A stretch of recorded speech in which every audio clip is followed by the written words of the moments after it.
Welcome, wise guys, to another episode of the Lunch Table Podcast brought to you by Anchor, where we discuss your favorite series, movies, and entertainment.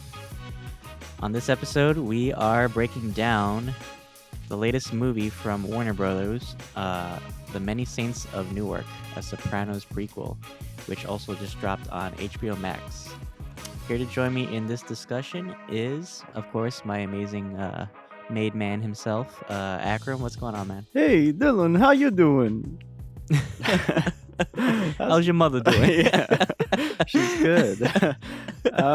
Very great movie, right? To get into, great entry point for The Sopranos in general. I started to watch it. I know that you watched it in the past, right? So I watched it on and off. I've never watched it consistently, so I might, because of this movie, I might go back and like rewatch it. But I did rewatch a couple episodes, and it's cool like seeing the transition. I think the actors did a really good portrayal of the characters adapted from the series, especially Michael Gandolfini, which is the son of James Gandolfini, which is crazy. I don't even think he's actually watched the show until he was casted for this. oh wow, that's So interesting. it's crazy seeing his because he looks so much like his dad. So seeing him like on screen, like his performance was really cool. I think he did like a really good job because Tony is like really smart in the series. I think that's why he makes such a good leader. Because he's kind of like he's a modernist mobster. Obviously, the series takes place in the early 2000s, but I thought this was a good period piece too. Definitely like shows a lot of the racial tensions going on back then, like 70s and 80s. So there was a cool like political theater there. What did you think of it? Yeah, I coming off of like different mafioso films and stuff like that. It definitely held up. You could tell they're on top of big shoulders, right? It's The Sopranos because Sopranos is such a great show. It's a beloved show to many. Especially, it really kicked off HBO with like these nice ass shows, right? Award winning Definitely. shows. Mhm. So this had a lot of pressure, which is funny because the trailer came out and I was like, "Wait, what? This is Sopranos movie?" Right? I never thought that they would do that in a million years. So I said, "You know what? Let me check it out." Like cinematography here, like everything is just so polished. Most notably, like the transitions and stuff like that. Definitely the racial tension themes right here are definitely strong. And just showing characters when they were younger.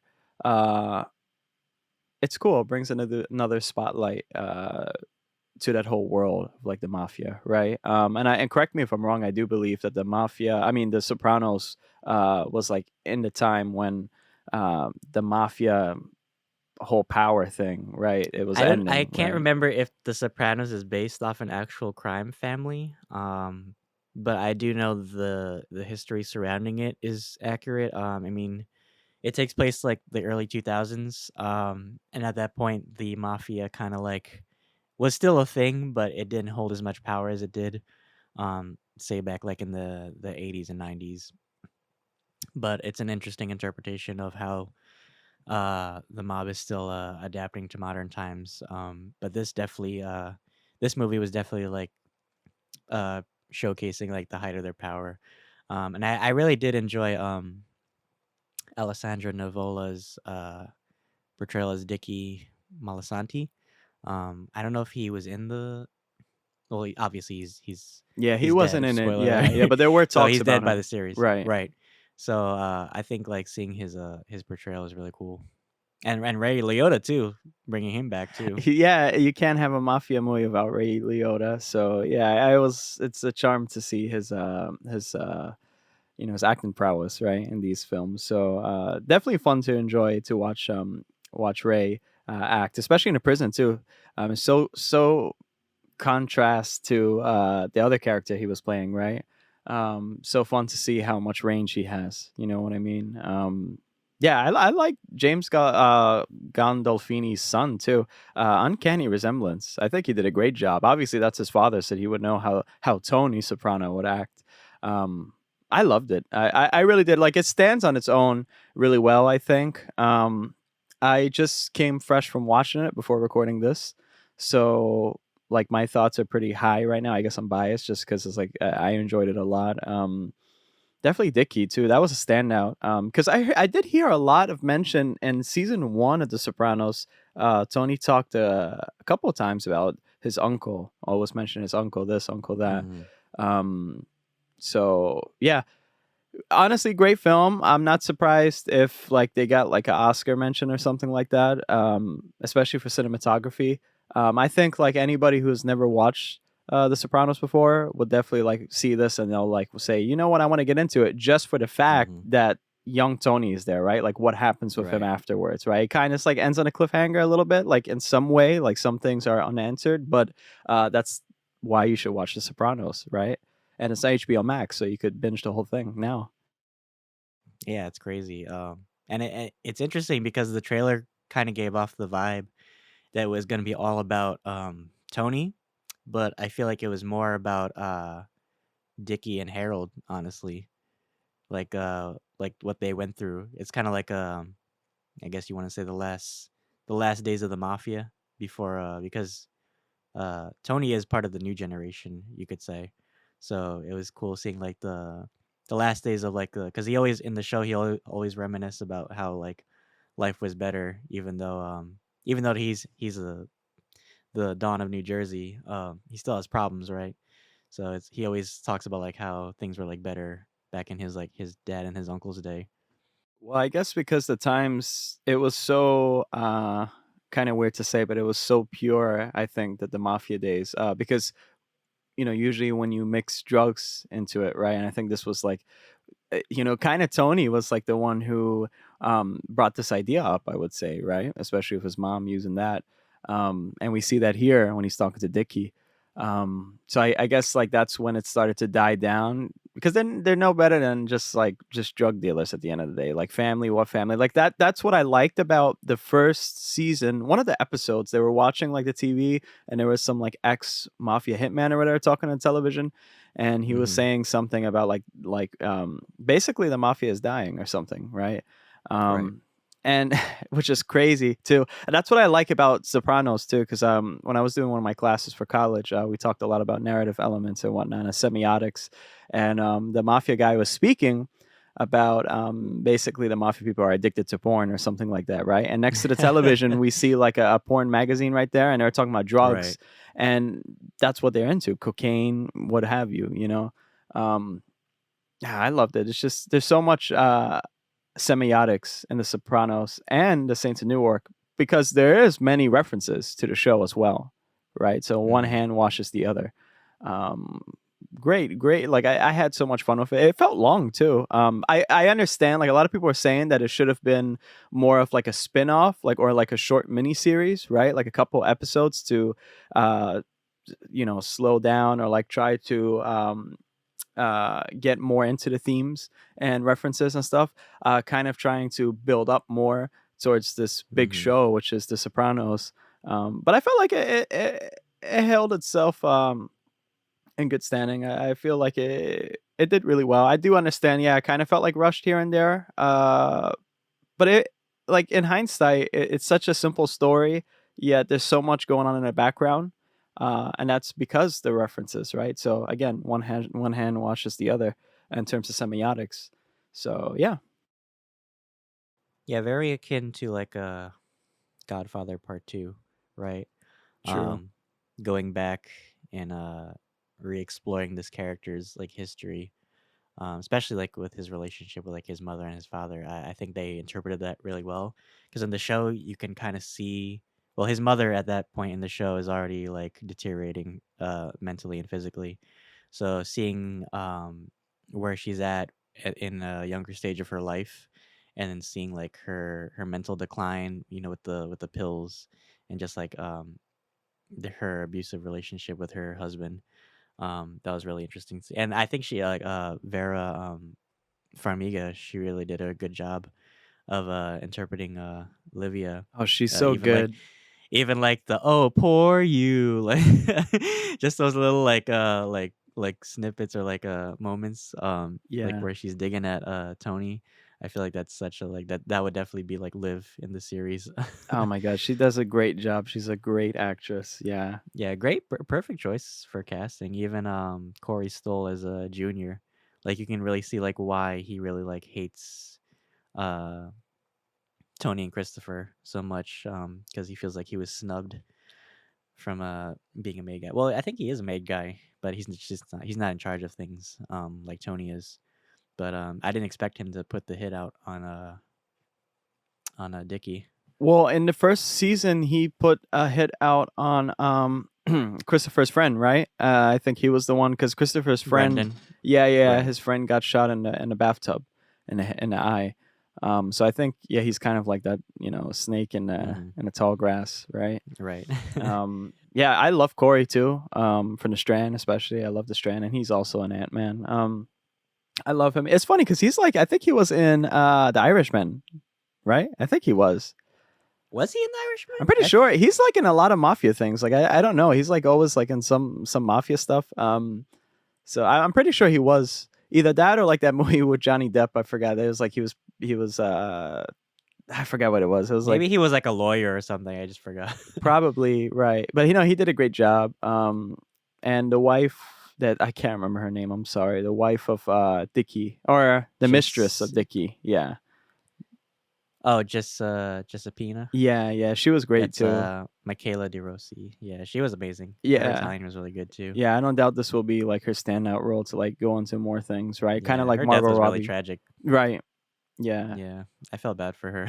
Well, she backstabbed Dickie too, so that was like a double-edged sword. Just Well, I mean, Dickie was kind of like literally a dick to her too. So well, yeah, but like it was.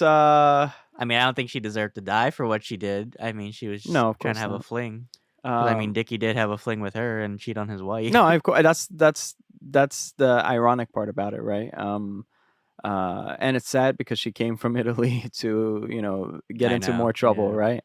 Um, Yeah, it's the whole thing. I like John Bernthal's that part, that jump scare where like he shot Vera That was Farmiga's. so fucking random. I thought Yeah. it's like I feel like as much as like guys like get annoyed by like their wives, I don't think they'd ever like pull out a gun and just like shoot him like mid drive. Well, that's the thing. What's cool about this is because I remember when Tony was visiting his therapist, and he talked about a little bit about his father and right his mother, and he said that the mother basically he was so sharp, and the mother dulled him down into a nub, right, and he just withered away and died. So I think he died of like old age or some problem, probably a heart attack, whatever. But it was really cool because he's so hard here, right? He's such like a hard man, right? So aggressive, and now to think about it, it's kind of like, damn, his mother Well, was the yeah, real villain, I guess. in the show, like he does say like when somebody dies, right, they're a saint, right, because they're dead. So it's just like a respect thing. But when they're alive, it's nothing. And we see that in Bernthal's character, because Bernthal is a lot like a Joe Pesci in this movie. He's just like a wild card, and Dickie is more like a Henry Hill or like a De Niro character. Like he's still that wild guy, but he has some like a restraint, right? Whereas Johnny was kind of like a loose cannon.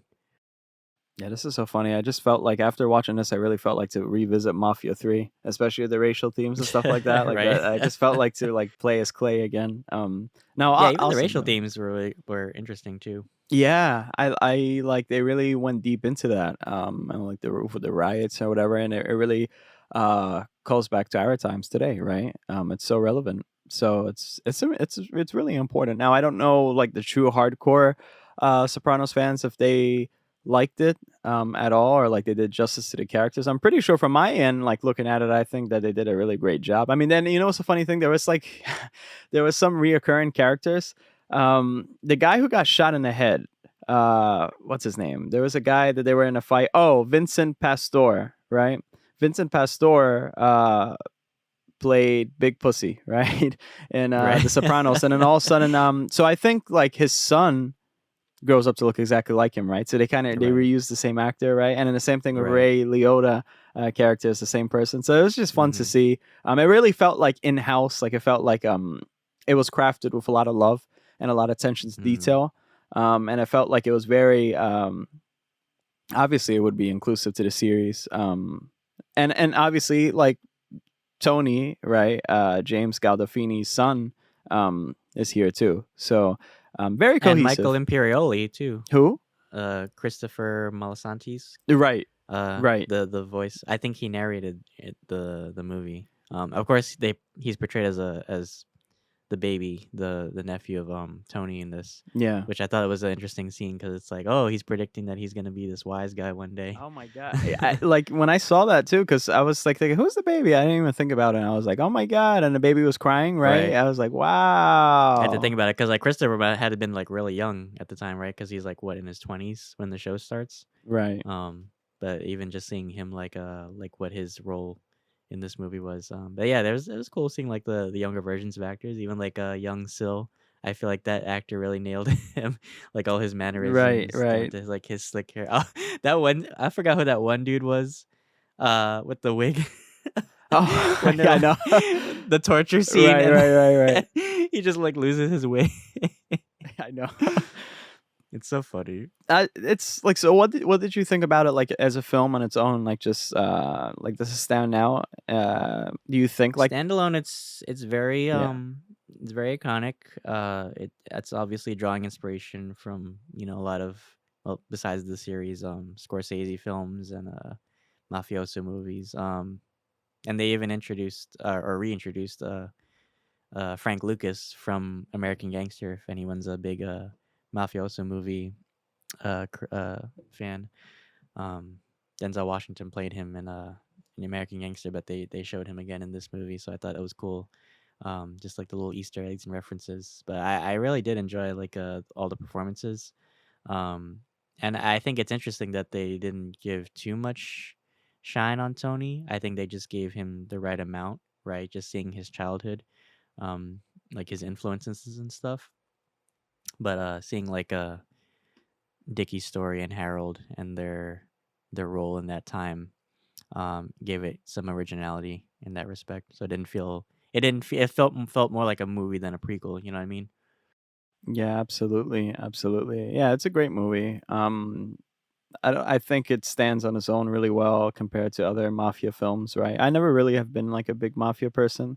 But like I really did enjoy this again because I know it came from the Sopranos as well too. So it was fun to see like just actors being portrayed as younger, especially going back to the Sopranos. But yeah, it's so funny they're bringing back all these like these older actors now for these movies. Like you mentioned, The Irishman.